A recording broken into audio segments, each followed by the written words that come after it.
The scream tore through the Montana wilderness like a knife through silk, and Ryder Walsh stopped dead in his tracks, his hand instinctively moving to the rifle slung across his broad back. He had been tracking elk through the dense forest near Prescott, Montana, a small mining town nestled in the rugged mountains, but that sound made every muscle in his powerful frame tense with alertness. It was September of 1879, and while the mountains were still green with late summer growth, there was a chill in the air that spoke of the coming winter. Ryder moved silently through the underbrush, his buckskin clothing blending with the forest around him. Years of living alone in these mountains had taught him to move like a shadow, to read the land like other men read books. His long, dark hair, tied back with a leather cord, brushed against his shoulders as he crept forward. At 28, he was all muscle and sinew, standing well over 6 feet tall with arms thick from years of chopping wood, hunting, and surviving in one of the harshest environments a man could choose. His beard was neatly trimmed, framing a strong jaw and eyes that were a startling blue against his sun-bronzed skin. Another sound reached his ears, softer this time, like someone crying. He moved toward it, his boots barely making a whisper against the forest floor. What he found made him pause behind a thick pine tree to assess the situation. There, huddled in a small cave formed by an outcropping of rocks, was a woman. She was young, perhaps in her early 20s, with auburn hair that had come loose from its pins and hung in tangled waves around her shoulders.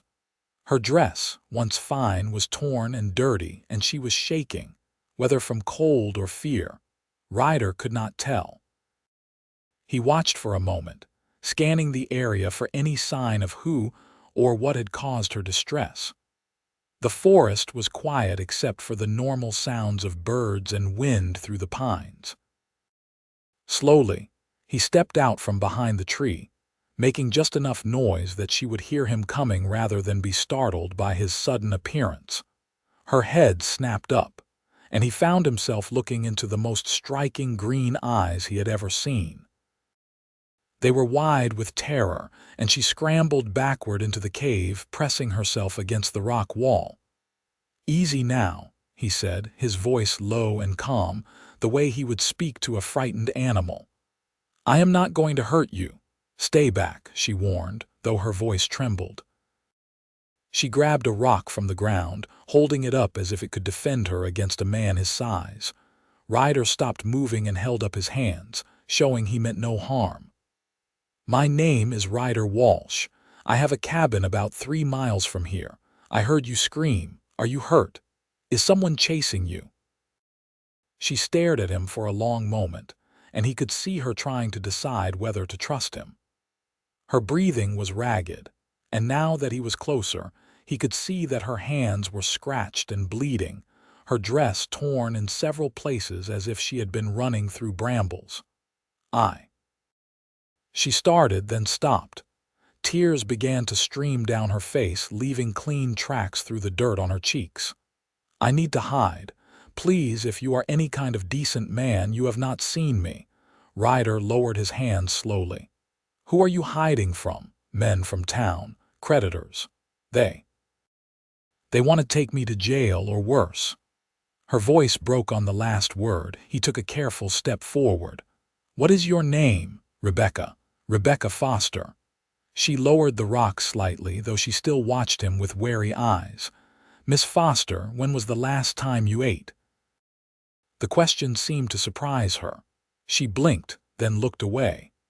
"Yesterday morning, I think. Maybe the day before. I have been running since then." Ryder unslung his pack from his shoulders and pulled out a wrapped bundle of dried venison and some hardtack. He set it on a flat rock between them and stepped back. "Eat. Then we can talk about what to do." Rebecca stared at the food, and he saw her throat work as she swallowed. Pride warred with hunger on her face, and hunger won. She darted forward, grabbed the bundle, and retreated back to her spot in the cave.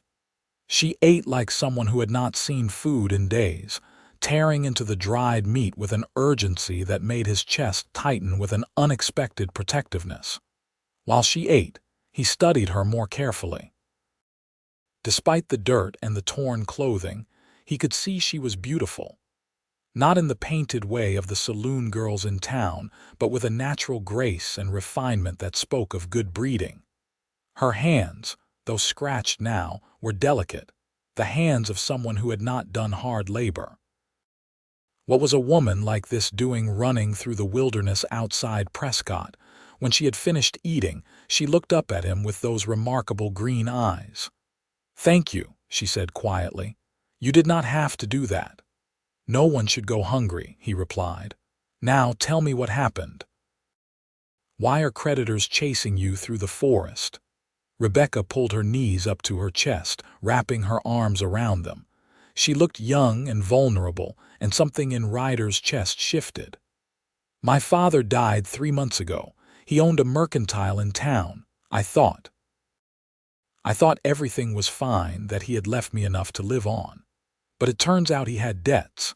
Gambling debts, mostly. Men I had never heard of started coming around, demanding money. I sold everything in the store, sold our house, sold my mother's jewelry, but it was not enough." "How much do you owe?" She laughed, but it was a bitter sound. $800. It might as well be 8,000. I have nothing left. Yesterday, a man named Coleman came to where I was staying, said he would take me in payment if I could not produce the money by sundown. So I ran." Ryder felt a cold anger settle in his gut. He knew Coleman, a cruel man who ran a saloon on the rough side of town. The thought of Rebecca in his clutches made his hands curl into fists. "Coleman is a snake. I know. Everyone knows. But he bought my father's debts and now he owns them." "Owns me," he says. She wiped at her eyes with the back of her hand. "I have been hiding in these woods for 2 days. I do not know what to do. I cannot go back to town, but I cannot survive out here."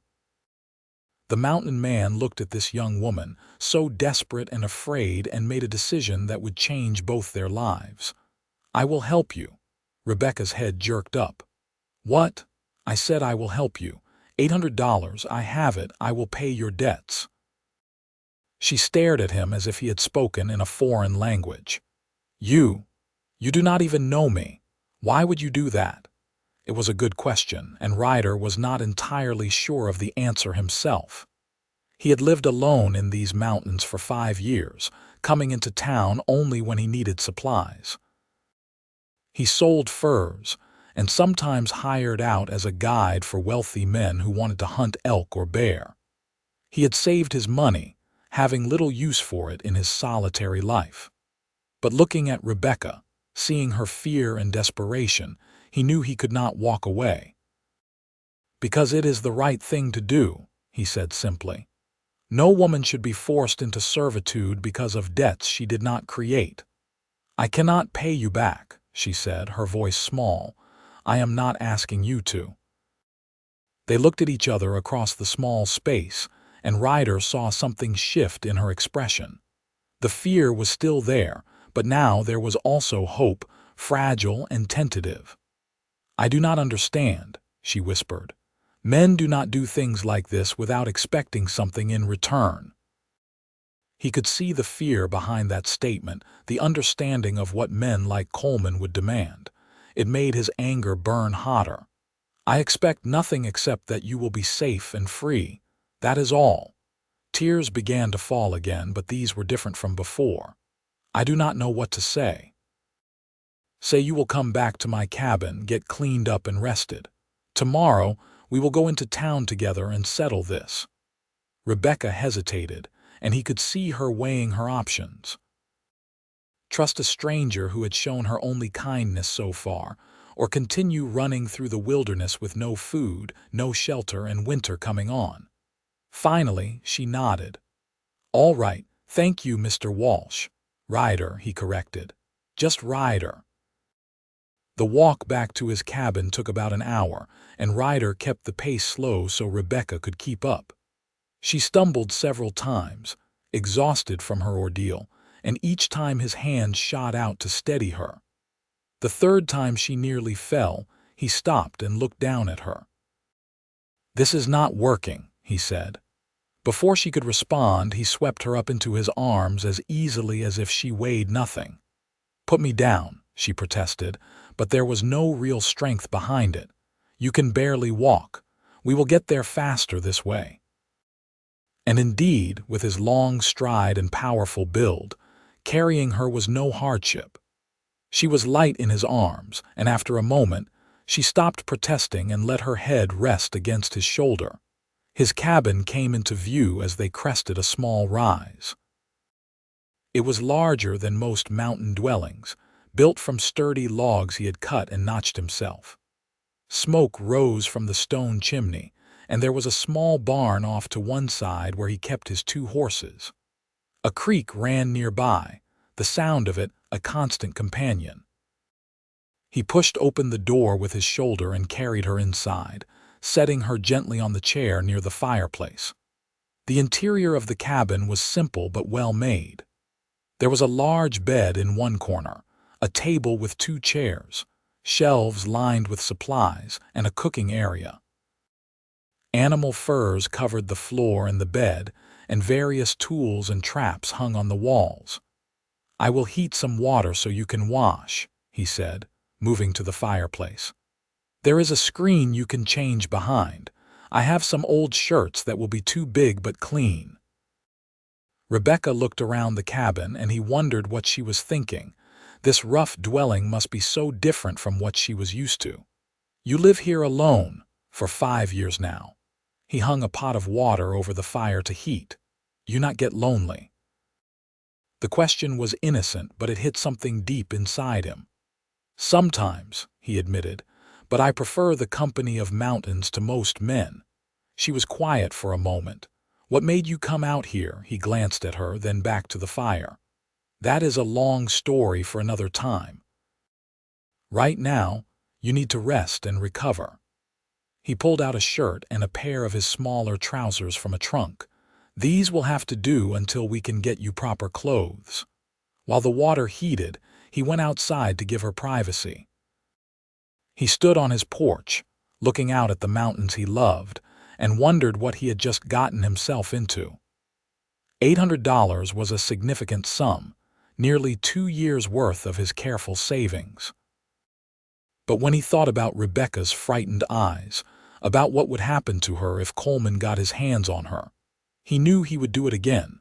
When he returned inside, she was sitting by the fire, dressed in his oversized clothing, her hair damp and hanging down her back. She looked young and impossibly vulnerable, and something protective stirred in his chest. "You can take the bed," he said. "I will sleep in the loft." "I cannot take your bed," she protested. "You can and you will. You need rest." His tone left no room for argument. She looked like she wanted to protest more but was too exhausted. "Thank you, Ryder, for everything." He nodded and turned away, busying himself with preparing something for them to eat. As he worked, he was acutely aware of her presence in his cabin, of how different it felt to have someone else here. He had grown so used to solitude that having another person, especially a woman, felt strange and intimate in a way he had not expected. They ate in relative silence, a simple stew he had made from venison and vegetables he had traded for in town. Rebecca ate slowly this time, savoring each bite. When they were finished, she could barely keep her eyes open. "Go," he said gently. "Sleep. Everything will look better in the morning." She did not argue this time, just walked to the bed and climbed in, pulling the fur blankets up to her chin. Within minutes, her breathing had evened out into sleep. Ryder climbed up to the loft, a space he rarely used, and lay down on the spare bedding he kept there. But sleep did not come easily. He kept thinking about Rebecca, about her story, about the way she had looked at him with such a mixture of fear and hope. He thought about tomorrow, about facing down Coleman and whatever other vultures had bought up her father's debts. Finally, As the moon rose high outside his window, he drifted off to sleep, his last thought being of green eyes and auburn hair. Morning came with sunlight streaming through the windows. Ryder woke early, as was his habit, and climbed down from the loft as quietly as he could. Rebecca was still sleeping, curled up on her side, one hand under her cheek. In sleep, the lines of worry and fear had smoothed from her face, and he could see how truly beautiful she was. He went outside to tend to his horses and check his traps, giving her time to wake naturally. By the time he returned, she was awake and sitting at the table, her hair braided over one shoulder. "Good morning," she said, and he noticed that some of the fear had left her eyes. "Morning. How did you sleep?" "Better than I have in months," she admitted. "Your bed is very comfortable." He felt his ears grow warm at the mention of his bed and turned away to hide it. "I will make breakfast, then we will head into town." "Are you sure about this?" she asked. "It is a lot of money." He turned to face her, his expression serious. "I am sure. No one should be enslaved for debts that were not theirs. And Coleman is not the kind of man who should have power over anyone, let alone a woman alone." She studied his face for a long moment. "You are not like other men I have known." "I will take that as a compliment." A small smile tugged at her lips, the first real smile he had seen from her. It transformed her face, and he felt his heart skip a beat. They ate breakfast together, and then Ryder saddled his horses. He helped Rebecca mount one, noticing how she winced as she settled into the saddle. 2 days of running through the wilderness had taken their toll. The ride into Prescott took about 2 hours. The town was nestled in a valley between mountains, a rough collection of buildings that had sprung up around the mining operations. There was a main street with a general store, a bank, a hotel, several saloons, a church, and various other establishments. People moved about their business, and Ryder felt Rebecca tense beside him as they rode down the street. "Where do we go first?" she asked quietly. "The bank. I need to withdraw the money. Then we find Coleman and anyone else you owe." They dismounted in front of the bank, and Ryder helped Rebecca down, his hands lingering on her waist perhaps a moment longer than necessary. Inside, the banker, a thin man named Winters, looked up from his desk. "Walsh," he said with some surprise. "Rare to see you in town. What can I do for you?" "I need to withdraw $800. Winters's eyebrows shot up. "That is nearly everything you have on deposit. I am aware." Ryder's tone made it clear he was not looking for advice. The banker shrugged and went to prepare the money. While they waited, Ryder noticed how Rebecca stayed close to him, as if his presence gave her courage. When Winters returned with the money, he counted it out carefully, then put it in a leather pouch. "Anything else?" the banker asked, his eyes flickering between Ryder and Rebecca with obvious curiosity. "No, thank you." They left the bank, and Ryder led the way to Coleman's saloon. It was early, and the place was mostly empty except for a few men nursing drinks and a woman sweeping the floor. Coleman himself sat at a corner table, going over what looked like ledgers.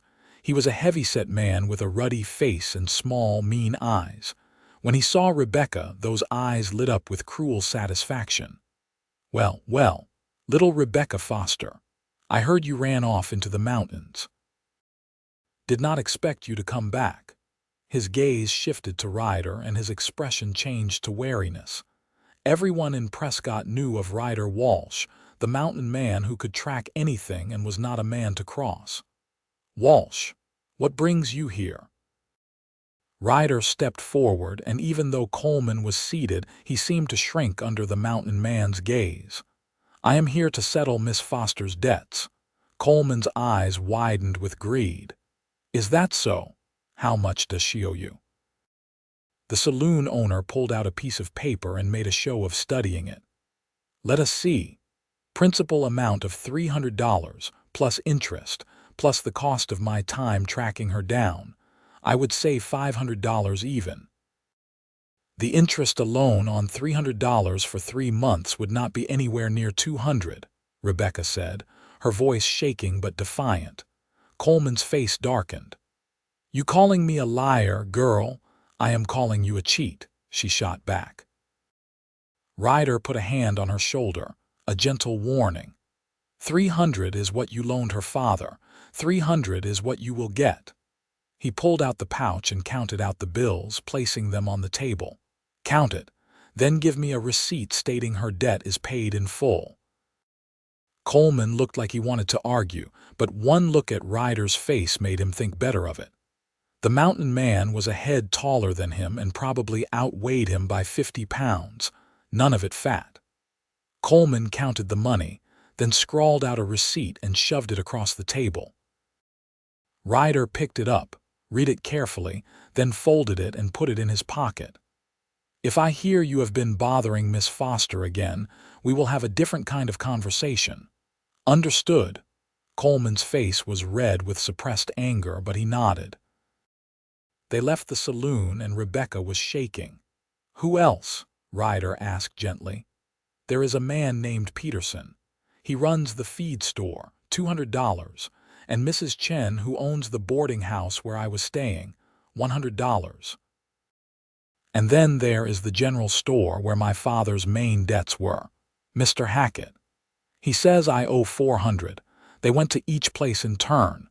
Peterson at the feed store was reasonable and accepted his 200 with a receipt. Mrs.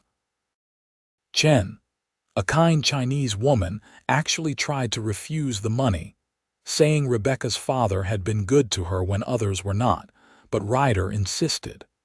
The general store was their last stop. Mr. Hackett was a portly man with mutton chop whiskers and a stern expression. When they entered, he looked up from arranging canned goods and his face hardened at the sight of Rebecca. "You have some nerve showing your face here, girl. Your father owed me money and you ran off before settling accounts." "I am here to settle them now," Rebecca said, lifting her chin. $400 plus interest. "What was the original debt?" Ryder asked. Hackett pulled out a ledger and showed them. The original amount was indeed $400 for goods sold on credit. "It has been 3 months. With interest it comes to 450. Ryder counted out the money. Unlike Coleman, Hackett's figures seemed honest if harsh. When the money was paid and the receipt given, Ryder noticed that Rebecca was swaying slightly on her feet. "Is that everyone?" he asked. She nodded. "That is everyone. I am free." The word came out as a whisper, as if she could not quite believe it. They walked outside into the afternoon sun, and suddenly Rebecca's knees gave out. Ryder caught her before she hit the ground, sweeping her up into his arms again. "I am sorry," she said weakly. Everything hit me all at once. You have been running on fear and not much else for days. It is no wonder." He looked around the street. "You need proper food and rest." The hotel was just down the street, and he carried her there, ignoring the stares of passers-by. The woman at the desk, a stern-faced matron named Mrs. Yates, looked disapproving until Ryder placed money on the counter. "A room for the lady, and a hot bath, and have the restaurant send up a good meal." Mrs. Yates's expression softened at the sight of the money. "Of course, Mr. Walsh." "Right away." He carried Rebecca up the stairs to the room, which was simple but clean, with a real bed and curtains on the windows. He set her down gently on the bed. "Rest," he ordered. "I will have them send up the bath and food. Tomorrow we can figure out what comes next." She caught his hand as he turned to leave. "Ryder, I do not know how I will ever repay you." He looked down at her small hand in his large, calloused one. "I told you I do not want repayment, I just want you to be safe. But I have nothing, nowhere to go. What am I supposed to do now?" It was a fair question, and one he had been thinking about during their transactions around town. An idea had been forming in his mind, one that both excited and terrified him. "We will talk about it tomorrow," he said. "For now, just rest." He left before she could argue, but as he walked down the stairs and out into the street, his mind was racing. What was she going to do? She had no family, no money, no prospects. The thought of leaving her here in Prescott, vulnerable and alone, made his chest tight with anxiety. But what was the alternative? He knew what he wanted the alternative to be, but it seemed too presumptuous, too fast. He had only known her for a day. Yet in that day, something had shifted inside him. The loneliness he had grown so accustomed to suddenly seemed intolerable.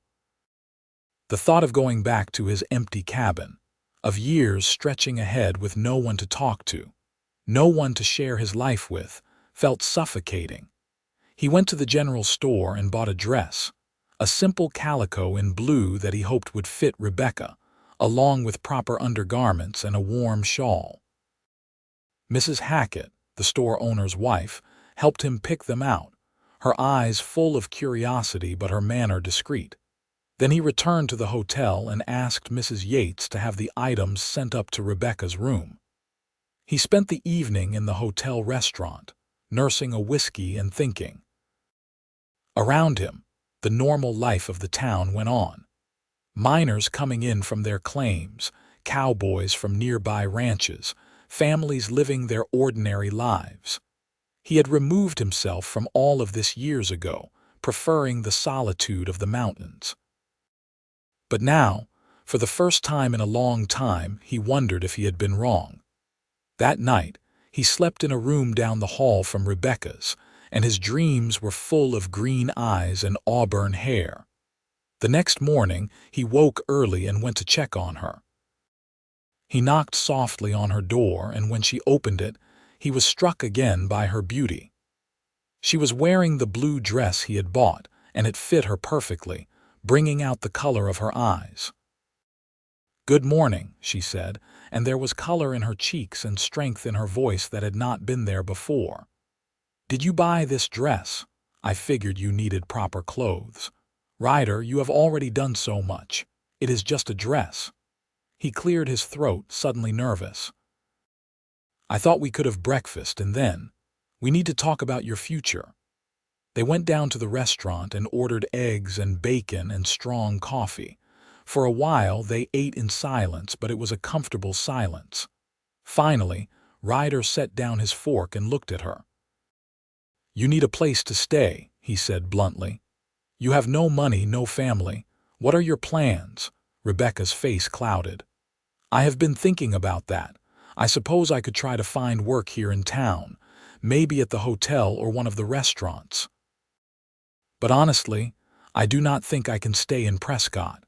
Too many people know about my father's debts, about what happened.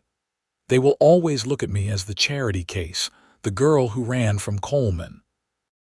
"You could come stay at my cabin," Ryder said, the words coming out in a rush before he could stop them. Her eyes widened. "What?" He took a breath, trying to find the right words. "I know we barely know each other, and I know it is not proper, but my cabin is large enough. You could have your own space, and winter is coming. Out there you would be safe. You would have food and shelter. And when spring comes, if you want to leave, I will take you anywhere you want to go. Ryder, I cannot ask you to do that. You are not asking, I am offering."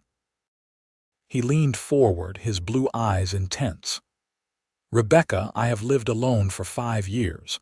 I thought it was what I wanted, but these past 2 days, having someone to talk to, someone to share things with, it has made me realize how empty my life has been." She was quiet for a long moment, and he could see her thinking, weighing her options. "People will talk," she said finally. "An unmarried woman living with an unmarried man. There is no one up in the mountains to talk, and I do not care what the people in town think." "What would you expect from me?" The question was cautious, and he understood the fear behind it. "Nothing you are not willing to give. You would have your own space, your own privacy. I would teach you how to survive in the mountains, how to fish and hunt and preserve food. And in return, maybe sometimes you could cook a meal or mend a shirt, but only if you wanted to. No obligations beyond being decent housemates." "Just housemates?" she asked, and there was something in her tone he could not quite read. He met her eyes. "Unless you wanted it to be something more. But that would be entirely your choice in your own time." Rebecca looked down at her plate, then back up at him. "You are the strangest man I have ever met, Ryder Walsh. Is that a yes?" A smile tugged at her lips. "Yes, I will come stay at your cabin, at least through the winter."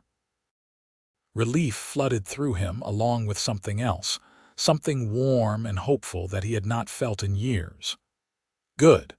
We can stay here one more night, make sure you are fully rested and get any other supplies we need. Then tomorrow, we will head back."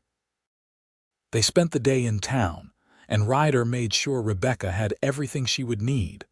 More clothes, sturdy boots, a warm coat. He also bought supplies for the winter ahead, extra flour and salt and sugar, more coffee, ammunition for his rifles. Rebecca protested his spending, but he waved her off. "I have been saving money for years with nothing to spend it on. Let me do this." That evening, they had dinner together in the restaurant again, and Ryder found himself watching her as she talked. She told him about her life before, about growing up in Prescott, about her mother who had died when she was young, about her father who had been a good man but weak when it came to cards and dice. She spoke with intelligence and humor, and he found himself laughing at her stories, something he rarely did. In turn, he told her about himself, about growing up in Virginia, about the war that had scarred him and made him want to leave civilization behind, about coming west and finding these mountains and feeling for the first time in his life like he was home. "You ever regret it?" she asked. "Leaving everything behind?" "Not until recently," he said honestly. "But now I am starting to think maybe I threw out the good with the bad." Their eyes met across the table, and something passed between them, something electric and full of possibility. The next morning they loaded up the horses and headed out of town. Ryder noticed that Rebecca sat straighter in the saddle now, that the hunted look had left her eyes. As they climbed into the mountains, leaving Prescott behind, he saw her take a deep breath and let it out slowly. "It feels good," she said, "to be free. It is the best feeling there is." The ride to his cabin took most of the day, and when they arrived, Rebecca looked at it with new eyes. "This is going to be my home," she said wonderingly. "For the winter, at least," he agreed, though part of him hoped it would be for much longer. He helped her down from her horse and showed her around properly this time. The cabin, the barn, the creek, the small garden plot where he grew vegetables in the summer. She took it all in, asking questions, and he found himself enjoying her curiosity. Inside, he showed her how he had arranged things. "The bed is yours. I will stay in the loft. There is plenty of storage for your things, and I will build you a privacy screen so you have your own space." Over the next few days, they fell into a routine. Ryder would wake early and tend to the horses and check his traps. Rebecca would make breakfast, and they would eat together. Then he would go about his work, cutting wood for winter, hunting, preserving meat. Rebecca watched and learned, and soon she was helping. He taught her how to skin a rabbit, how to smoke fish from the creek, how to identify which plants were edible and which were poison. She was a quick learner, and he found himself impressed by her resilience. The frightened woman he had found in the cave was transforming before his eyes into someone strong and capable. In the evenings, they would sit by the fire and talk. She told him more about her life, and he opened up about things he had never shared with anyone. About the horrors he had seen in the war, about the friends he had lost, about why he had needed to escape into the wilderness. "You are not running away," she said one night. "You are healing." Her words struck something deep inside him. Maybe, or maybe I was just hiding. Is there a difference? I think so. Healing means you eventually get better. Hiding means you stay broken forever. She reached out and placed her hand over his where it rested on the arm of his chair. "You do not seem broken to me," He turned his hand over, threading his fingers through hers. I am feeling less broken every day. They sat like that for a long time, hands clasped, watching the fire. When they finally pulled apart to go to their separate sleeping spaces, Ryder felt the loss of her touch like a physical ache. As the weeks passed and September turned to October, the mountains began to change. The aspens turned gold, the air grew crisper, and the animals grew thick winter coats. Ryder taught Rebecca how to shoot, setting up targets and patiently correcting her stance, her grip, her breathing.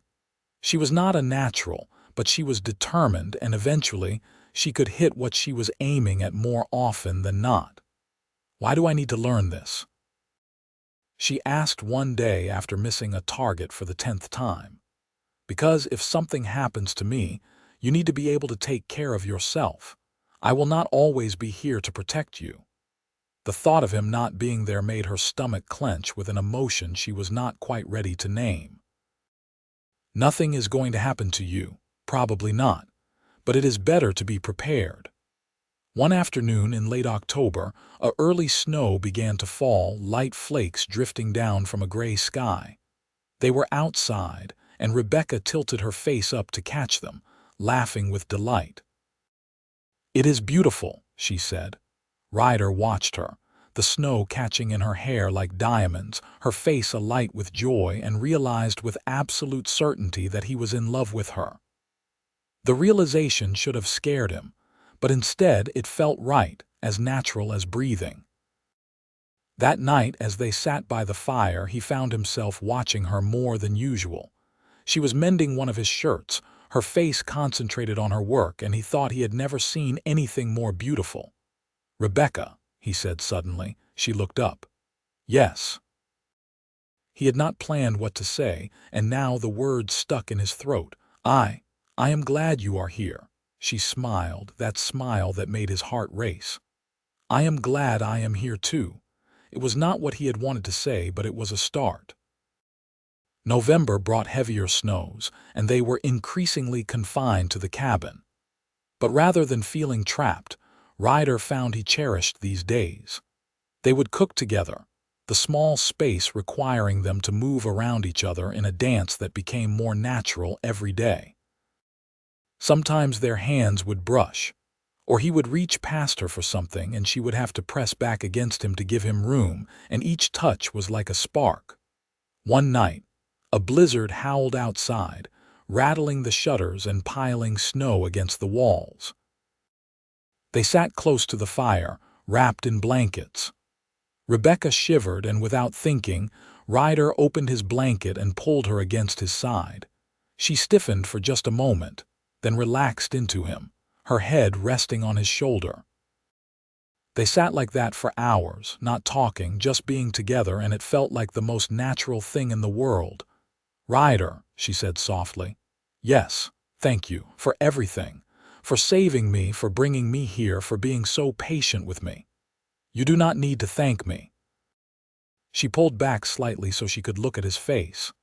"Yes, I do. You gave me my life back, my freedom. I was so lost, so scared, and you asked for nothing in return." "That is not entirely true," he said quietly. "What do you mean?" He reached up and brushed a strand of hair from her face, his touch gentle. "I got something out of this too. I got you. Your company, your laughter, your presence in my life. I got to stop being alone." "Is that all you want?" she asked, her voice barely above a whisper. "My company." His hand cupped her cheek, his thumb stroking across her skin. "No," he admitted, "it is not all I want, but I will not ask for more than you are willing to give." "What if I want to give more?" Her green eyes searched his face. "What if I want you to kiss me?" His heart hammered in his chest. "Rebecca, you do not have to." "I know I do not have to. I want to." She placed her hand over his where it still cupped her face. "I have wanted you to kiss me for weeks now. I have been waiting for you to make a move, but you are too much of a gentleman. I did not want you to feel obligated. You have been through so much." "I do not feel obligated. I feel—" She paused, searching for the right word. I feel like I am finally where I am supposed to be, with who I am supposed to be with." Ryder let out a shaky breath, and then slowly, giving her every chance to pull away, he lowered his head and kissed her. Her lips were soft and warm, and when she sighed against his mouth and kissed him back, he felt like his heart might burst. The kiss was gentle at first, tentative, but then she pressed closer and his arms came around her, pulling her against his chest. The blankets fell away, forgotten, as the kiss deepened. When they finally pulled apart, both breathing hard, he rested his forehead against hers. "I love you," he said, the words spilling out before he could stop them. "I know it is too soon, and I know you might not feel the same way, but I love you, Rebecca Foster." She laughed, a sound of pure joy. "It is not too soon, and I love you too, Ryder Walsh. I think I have loved you since you paid my debts and asked for nothing in return." He kissed her again, and this time there was no hesitation, no holding back. When they finally pulled apart, she was sitting in his lap, her arms around his neck, and he never wanted to let her go. "Marry me," he said. She pulled back to look at him. "What? Marry me? Not because you owe me anything, but because I love you and you love me, because I want to wake up next to you every morning for the rest of my life. Because the thought of you leaving in the spring makes me feel like someone is ripping my heart out." Tears filled her eyes, but they were happy tears. "Yes," she said. "Yes, I will marry you." They kissed again, and the blizzard raged outside, but inside the cabin, wrapped in each other's arms, they were warm and safe and happier than either had ever been. The next morning, the storm had passed, leaving the world blanketed in pristine white. Ryder woke with Rebecca in his arms, both of them having fallen asleep in front of the fire. He had carried her to his bed in the night, and for the first time they had slept there together, though they had done nothing more than hold each other. She stirred against him, her eyes opening. "Good morning," she murmured. "Good morning, my love." The words felt natural, right? She smiled and stretched, then suddenly sat up. "Oh, did last night really happen? Did you really ask me to marry you?" "I did, and you said yes." Her smile could have lit the whole cabin. "I did I not? I am going to be Mrs. Ryder Walsh, if you still want to be. I have never wanted anything more." They spent the morning planning. They would have to wait until spring to go back to Prescott to find a preacher, but that was all right. In their hearts, they were already married. That night, Rebecca moved her things to the main bed, and though they still took things slowly, respecting the bounds of propriety as much as two people in love living alone could, their relationship deepened. December came with heavy snows that sometimes trapped them inside for days at a time.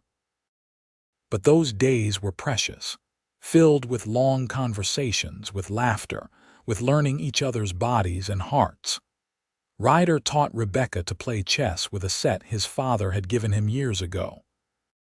She taught him the songs her mother had sung to her as a child, her voice sweet and clear in the quiet cabin. On Christmas Eve, Ryder presented her with a gift he had been working on in secret.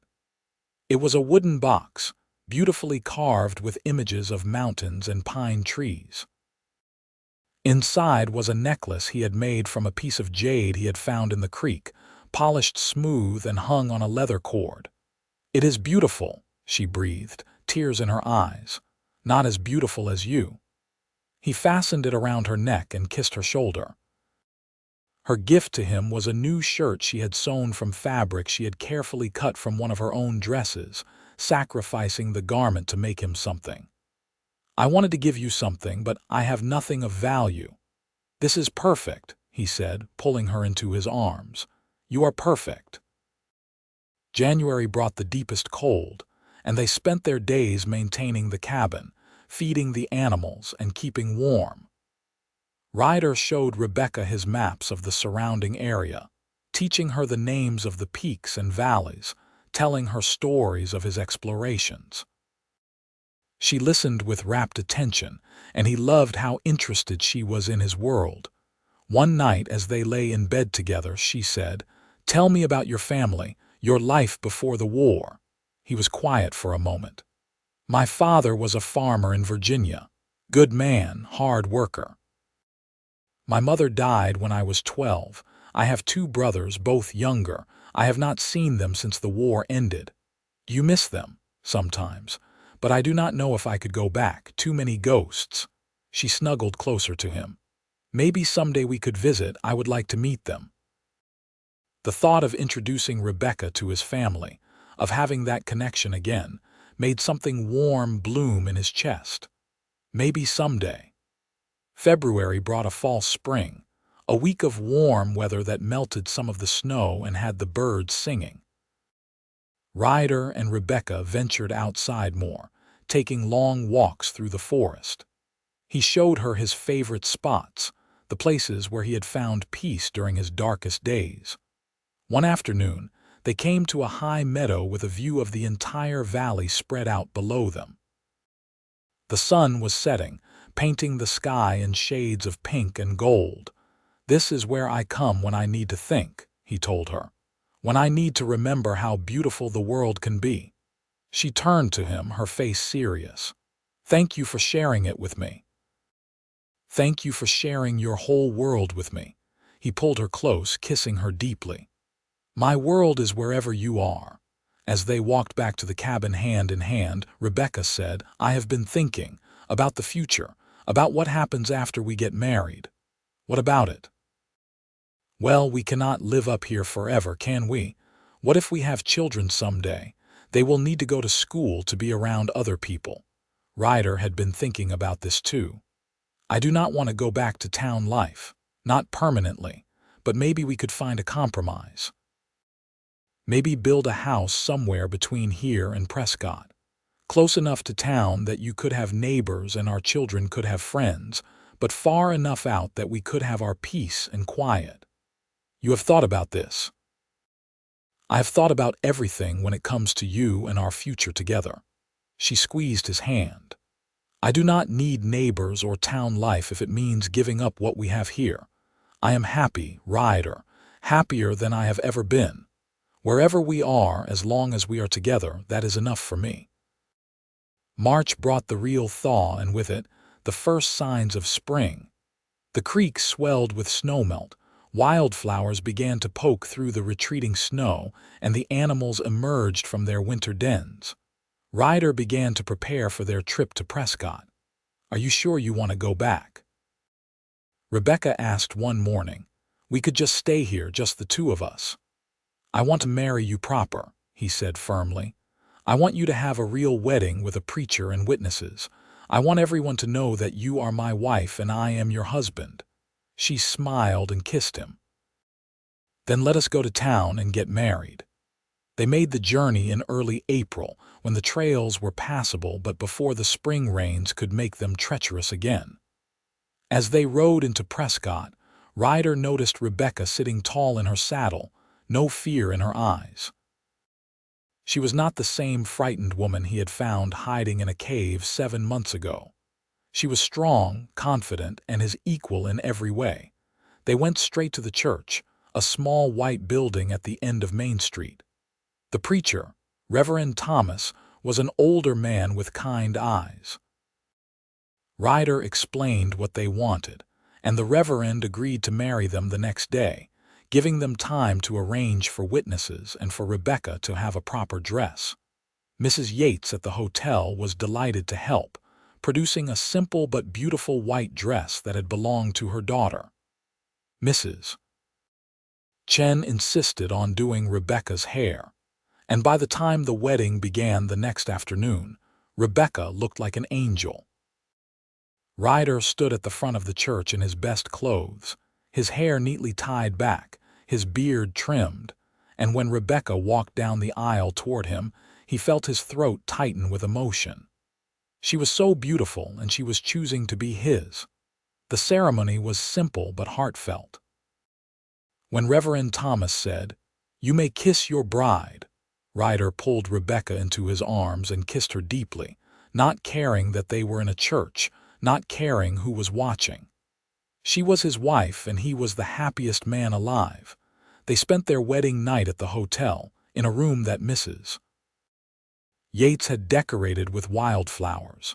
And there, in the soft candlelight, they became husband and wife in every sense of the word.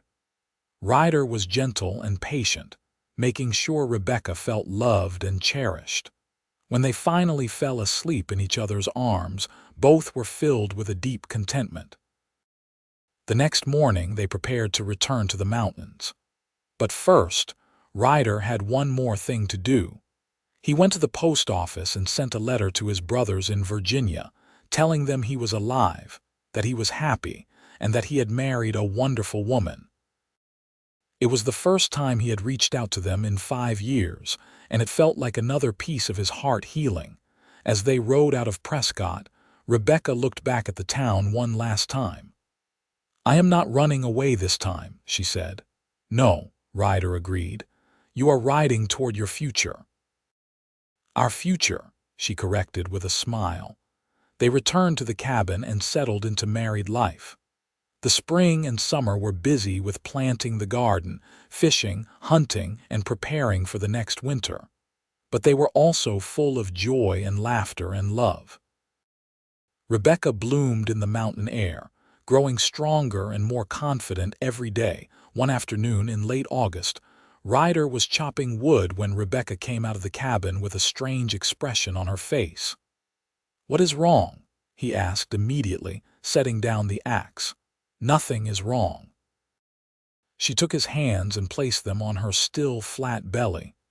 "I am going to have a baby." Ryder felt like all the air had been knocked from his lungs. "A baby, our baby. Are you happy?" Happy did not begin to cover what he felt. He let out a whoop of joy and lifted her off her feet, spinning her around. "I am more than happy, I am. I do not even have words." She laughed and wrapped her arms around his neck.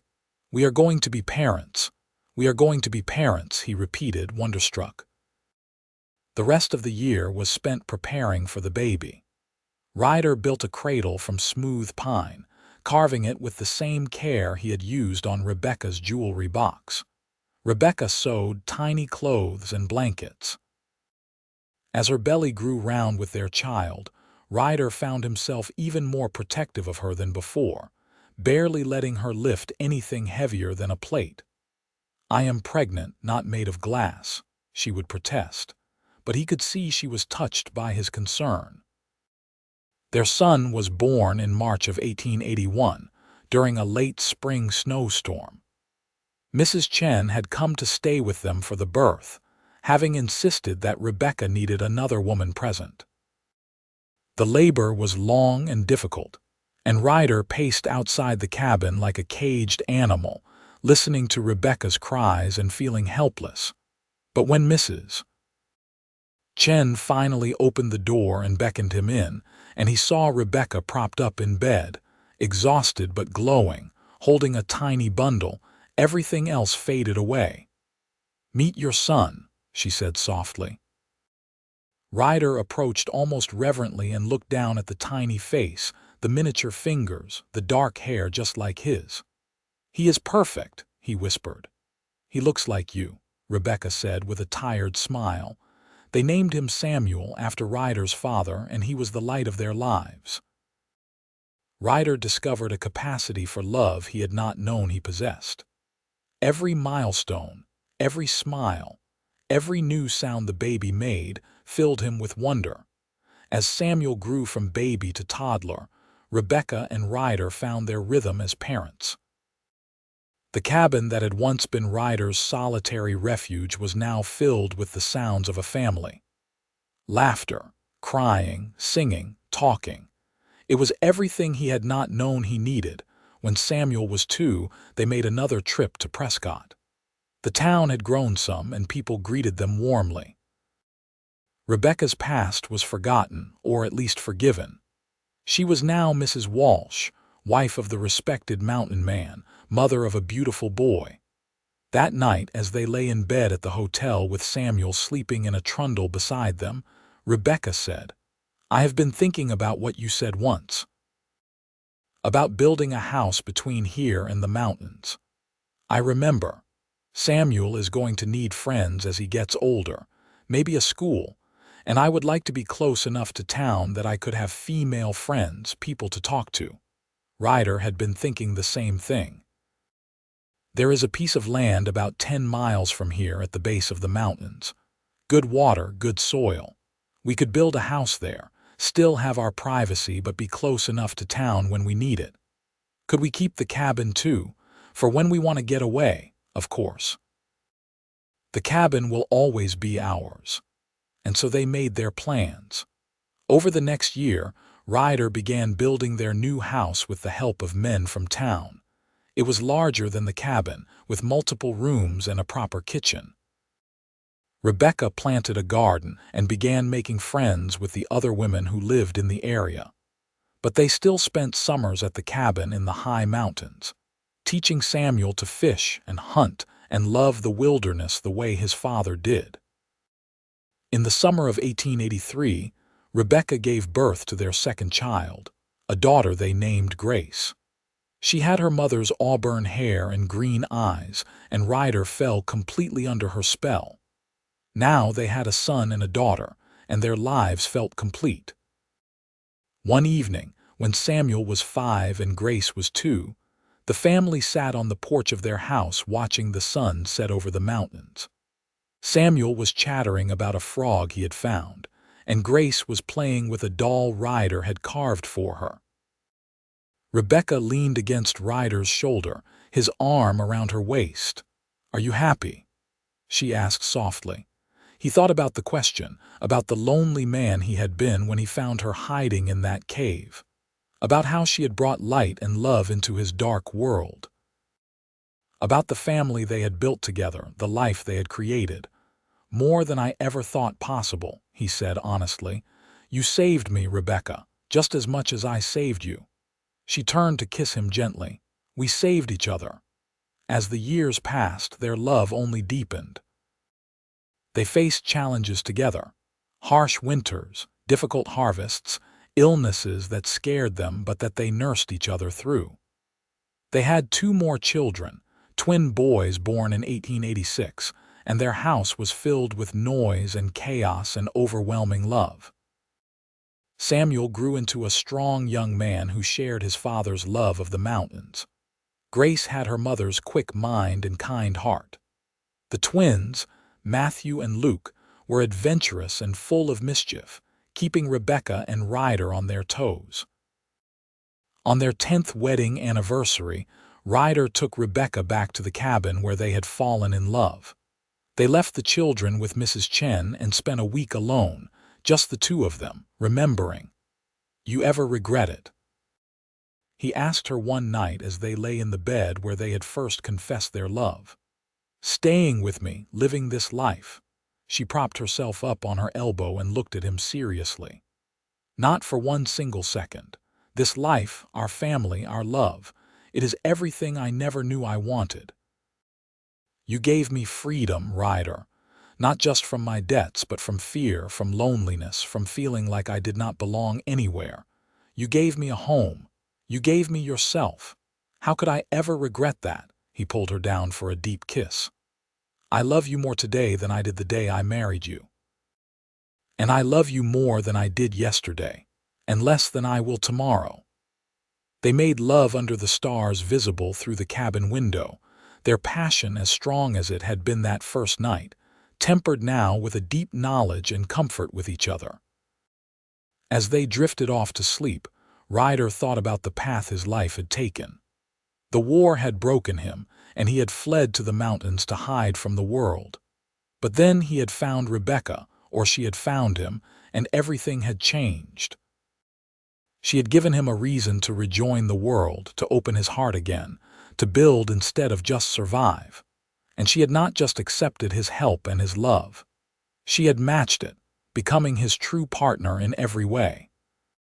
She was strong and capable, raising their children, managing their household, being his equal in all things. Years continued to pass, and their children grew. Samuel married a girl from town and built his own cabin in the mountains, following in his father's footsteps. Grace became a teacher, educating the children of Prescott and the surrounding area. The twins took over the ranch land Ryder and Rebecca had acquired, raising cattle and horses. Ryder and Rebecca grew older together, their hair turning silver, their faces gaining lines, but their love never wavering. They spent their later years between the house and the cabin, enjoying their grandchildren, watching the family they had created flourish. One summer evening, when they were both in their 60s, they sat on the porch of the cabin watching the sunset. Their hands were clasped together, as they had been so many times over the years. "You remember the day we met?" Rebecca asked. "Every second of it," Ryder replied. "You were the most beautiful thing I had ever seen, even terrified and hiding in a cave. I thought you were going to hurt me, or turn me over to Coleman. I could never have done either. From the first moment I saw you, something in my heart knew you were meant to be mine." She leaned her head on his shoulder. "We have had a good life, have we not? The best life." He kissed the top of her head. "You are still the most beautiful thing I have ever seen. And you are still the strongest, kindest, most wonderful man I have ever known." They sat in comfortable silence, watching the sky turn from gold to pink to purple. Around them, the mountains stood eternal, witness to their love story. Rebecca thought about that desperate girl who had run into the wilderness, frightened and alone with no hope and no future. She thought about the mountain man who had saved her, asking nothing in return. She thought about how they had built a life together, full of love and laughter and family. "Thank you," she said softly. "For what? For finding me, for saving me, for loving me." Ryder squeezed her hand. "You saved me right back. I was just as lost as you were. I just did not know it yet." As the stars began to appear in the darkening sky, they went inside their cabin, the place where their love had first bloomed. And there, wrapped in each other's arms, they fell asleep, content in the knowledge that they had found what so few people ever do: true, lasting, unconditional love. Their children and grandchildren would tell their story for generations to come. The story of the mountain man and the woman he found hiding from her creditors. The story of how he paid her debts and set her free, asking nothing in return. And most importantly, the story of how they fell deeply, completely, eternally in love. It was a love that had weathered storms and hardships, that had grown stronger with each passing year. It was a love built on respect and trust, on partnership and equality. It was a love that had created a family and a legacy that would endure long after they were gone. And as Rebecca and Ryder lived out their final years together, never spending a night apart, always reaching for each other in the darkness, always finding comfort in each other's arms, they knew they had been blessed beyond measure. When Ryder finally passed away at the age of 73, Rebecca held his hand and whispered that she loved him. And when she followed him just 3 months later, their children knew it was because she could not bear to be without him. They were buried side by side on a hill overlooking their cabin, with a view of the mountains they had both loved so much. On their shared headstone were the words, "Together in life, together in death, together in love for all eternity." Their children, grandchildren, and great-grandchildren would visit that grave for years to come, telling stories of the great love between Ryder and Rebecca Walsh. How he had saved her from a terrible fate, how she had saved him from a life of loneliness, and how together they had built something beautiful and lasting. The cabin still stood, maintained by their descendants, a testament to where it all began. And sometimes, on quiet summer evenings, if you sat very still on the porch and listened, you could almost hear the sound of laughter, of two voices talking softly, of a love that transcended even death itself. because true love never really dies. It lives on in the children and grandchildren, in the stories told and retold, in the very air of the places where it flourished. And the love between Ryder Walsh and Rebecca Foster Walsh was the truest love of all, a beacon of hope and proof that sometimes, in the darkest moments, when all seems lost, fate can intervene and bring two souls together who are meant to be. Their story was complete, their love eternal, their legacy assured. And in the wild beauty of the Montana mountains, where a frightened woman had once hidden and a lonely man had found his purpose, their memory lived on, a reminder that love, true love, can conquer anything.